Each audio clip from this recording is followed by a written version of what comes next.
ভগবান শিবের সবথেকে শক্তিশালী তিনটি অবতার শাস্ত্র, রামায়ণ, মহাভারত, গীতা এবং বিভিন্ন দেবদেবীর পূজা অর্চনা আমাদের চ্যানেলের মধ্যে শুনতে সঙ্গে থাকুন।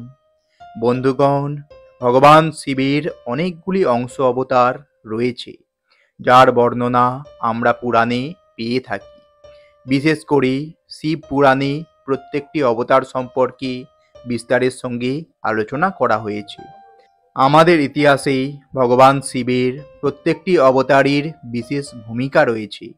কিন্তু বন্ধুরা, আজকে আপনাদের সঙ্গে ভগবান শিবের তিনটি এমন অবতার সম্পর্কে আলোচনা করতে চলেছি, যাদের বল, পরাক্রম ও শক্তির কোনো সীমা ছিল না। বন্ধুরা, ভগবান শিবের এই শক্তিশালী তিনটি অবতার সম্পর্কে বিস্তারিত জানতে আজকের আমাদের এই ভিডিওটি সম্পূর্ণ দেখুন। ভালো লাগলে অবশ্যই আপনজনের উদ্দেশ্যে ভিডিওটি শেয়ার করবেন এবং চ্যানেলটি সাবস্ক্রাইব করবেন।